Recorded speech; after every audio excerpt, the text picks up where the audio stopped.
And in a world where alternative opinions can be cut down with a simple, sarky buzzword, the terms mansplaining and manspreading have caught fire as the new way to vilify high-profile blokes and instantly win any argument. The derogatory term mansplaining is used to describe when a bloke explains a simple situation to a woman, assuming he knows more, while manspreading describes when a man sits with his legs spread wide apart. That's what it says on the tin. The phrases have crept into the mainstream and become weaponized in the arenas of politics and pop culture. Look. Well, first of all, can I thank the right honourable gentleman for telling me that it is International Women's Day tomorrow. I think that's what's called mansplaining. Maternal love is the love that's going to change the future of mankind. So we'd like you to... we like to say people kind, not necessarily mankind. Too many put the TV in, decided to give me a speech about how I was putting my TV that I had paid for in the wrong place. I would never presume to tell a man or anybody else that they were wrong about where they were going to put their TV. It's a man's right to express what he says as fact. Can I thank the Taoiseach for mansplaining the importance of a public policy issue to a mere woman like myself? You're very good, Micheál. If you are a new country joining the European Union, you have to accept the euro. Yes, you do. No, we don't, Kate. Yes, you do. Well, let me explain that to you, because don't mansplain it to me. Some feminist commentators have argued this petty name-calling is actually hurting the hard-fought feminist cause. In a new column for The Spectator, Ayaan Hirsi Ali hones in on the problem, writing, much of modern feminism, and I want to emphasise that I in no way mean to denigrate all modern feminists, seems to be more interested in vengeance than fairness. Whereas feminists of the past focused on attaining legal and social equality between men and women, too many today desire power rather than real justice. How else to explain the authoritarianism envisaged by many feminists over utterly trivial issues like so-called manspreading? So, with these new terms hot on the lips of every aggrieved feminist, are they undermining their own cause by slamming men for mansplaining and manspreading? Dan at gbnews.uk, my email. Vote in my poll at gbnews on Twitter. The results shortly, but to help you make up your mind, I'm joined by the comedian and political activist Kate Smurthwaite and the women's rights campaigner Kellie-Jay. Kelly, does it undermine feminism to talk so much about mansplaining and manspreading as this new column in The Spectator today claimed? Well, I think it probably does, because a lot of modern feminism doesn't really, is not willing to say what a man is, or a woman for that matter. So when we're on the basis when the very first bit of both of those insults starts with something that most women or modern day feminists are too frightened to define, I think it's a bit of a lost cause, isn't it? Kate Smurthwaite? Well, I just, like, the twaddle you come up with, Dan, just never fails to amaze me. Like, first of all, the idea that terms like manspreading or mansplaining are somehow weaponized. Like, they're just little jokey terms that some women use to describe some behaviours that men do that might be, might not be deliberately, belittling women, or they might not be deliberately taking up more than one seat on the tube. But, ultimately, they're just little jokey phrases that we use. And the idea that they close down any argument. I mean, you then showed some arguments which continued after the word had been used. So nobody's being closed down. It's just like, do you know what I mean? If you keep eating OT biscuits, eventually you'll think of a short name for it, and then it's called a hobnob. I think you're being very sexist, by the way, very sexist by claiming that it's me coming up with this twaddle. This is a brilliant new column by Ayaan Hirsi Ali, a great female writer in The Spectator. It's not me saying this, it's her. Right, okay, well, here's another thing, Dan. Like, there are millions, billions of women around the world, and none of us have exactly the same opinions on any subject. And lots of us are, of course, enthusiastic about improving, women's lot in life, in narrowing the pay gap, ending sexual violence, all those kind of things. And there are lots and lots of different issues which women get. Yes, but the question is, Kate, is talking about mansplaining and manspreading undermining the important causes that you might be fighting for. That's the question. Like, if you think that women should only be allowed to talk about what the most important issue is, then sure, I'll jump in and talk about female refugees who are escaping rape and they need to be granted asylum immediately in the UK and the disgusting things I've just heard Nigel Farage say, and I don't think racist twaddle like that should be allowed on any station. If you're here to ask me about the term mansplaining, some people use it and some people think of it as a kind of feminist term, but feminism is not an organisation. We don't have an AGM. We don't all think the same thing. It's the campaign for women's liberation and women's equality, and as such... Well, you seem to think a lot is twaddle today, Kate. Certainly nothing racist, and so far you're the only one who's been sexist tonight. Kellie-Jay, you want to respond?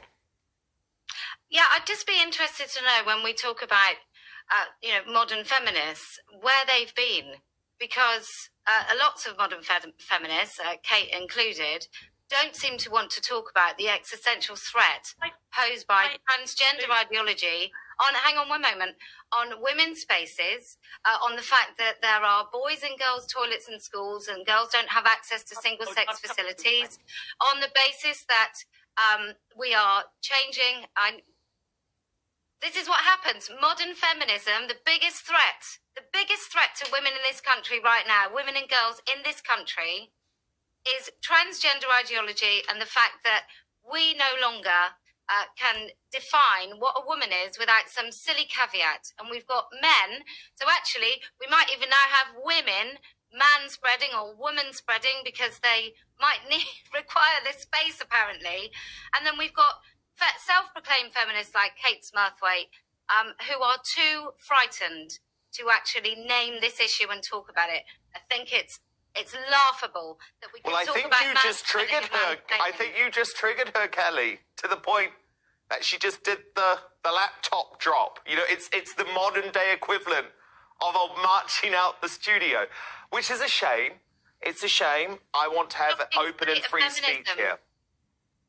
It's a shocking state of feminism. Look, at Standing for Women, we've come up with feminism, which centres females. The only qualification you have to be a feminist is to know what a woman is and know what a female is and actually be one of those. Oh, Kate's That's back. it. Kate's back. So, Kate, you didn't storm off. £2,000. You didn't storm off, Kate. No, I have said millions and millions of times that I'm absolutely sick and tired of right-wing news channels trying to stir up hatred between feminists and trans rights campaigners. Of course, there are minor areas in which people have differences of opinion, but this is an attempt to divide. I haven't finished, Kelly, and I will speak until I have.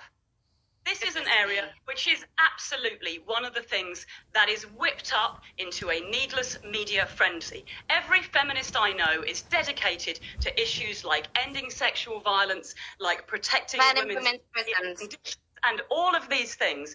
And the fact that you would get on people to deliberately set up. I've said before that if I am pushed into discussing this issue, I've said in advance that I don't think it's a suitable subject for a deliberately aggressive, confrontational discussion like this. I haven't finished, Kelly, and you'll let me finish, Dan. I have said before that... Well, it's actually my show, Kate, and we have two sides of the argument here, and I've got to get both in. And, Kate, this is a debate on mansplaining and manspreading and the appropriateness of that. I'm not going to censor one of my guests, but you might want to know, Kate, that later on in the show, I've got Caitlyn Jenner on.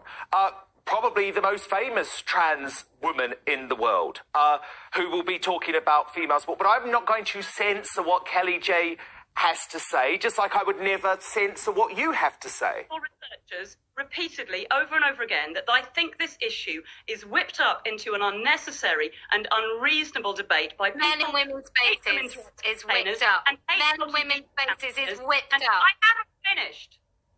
Well, you're talking for a very long time. And I can't mansplain time to you, but if you talk all the time, then I can't speak. Well, no, you both have to speak, Kate. So, Kate, you make your point, your final point, and then I'll get Kelly to make her final point. But it's a two-way discussion, Kate. That's how this works. I will make my point, and that's the end of it. I have repeatedly said to your researchers that I believe that this issue, where, of course, there are minor differences of viewpoint has been whipped up by a handful of extremists who are taking a very extreme point on it. And shows like yours do this to undermine women's rights and to undermine LGBT rights. And overall, overwhelmingly, those sets of rights are actually in the same place, and we're actually all campaigning for the same thing. And on big, broad issues, it's super important that we work together. And for that reason, I have always refused to participate in debates on that subject. I have made it very clear to your producers that if you do persist in asking me questions about that subject, my fee goes up. I didn't ask you one question about the subject. This is a debate about manspreading and mansplaining. But Kellie-Jay, who is a feminist, brought up the issue. So, Kelly, final word to you. Well, I'm happy to say I left feminism quite some time ago because a lot of the feminists, as clearly shown by Kate, Kate listen. here, Kate, listen. can't Stop talking for a second, Kate. Right. Listen. Show some respect, Kate. Yeah. Stop talking, I Kate. think- Listen. I think, oh, she's obviously gone. I think, you know, many women who call themselves feminists like Kate have been burned by talking about this issue, and then they've been cancelled and they've lost work. And so I have great sympathy with some women like Kate who refuse to talk about it, but not that much sympathy, because while she refuses to talk about it and she's talking about male violence, there have been men in women's prisons raping women. So I can't call myself a feminist in any good conscience, whilst it still repeats this narrative. Minor conflict, men in women's spaces is not minor conflict. No. So feminism is the future. Feminism is not fit for purpose. Okay, well, look, I wouldn't dream of trying to censor you, Kelly, just like I would not dream trying to censor Kate, who seemed to want to come on to GB News and have a censored discussion. That's not what we do here. Thank you so much, Kellie-Jay Keen, women's rights campaigner. So who do you agree with? Are feminists undermining their own cause by slamming men for mansplaining and manspreading? Sage on Twitter says, as a woman, I am heartily sick of continued attacks on men, predominantly white. Many of the people I love and respect are men. I can no longer call myself a feminist. From Zara, there's nothing women can do to undermine their cause because it's neither a cause or an ask. Women are innately equal human beings.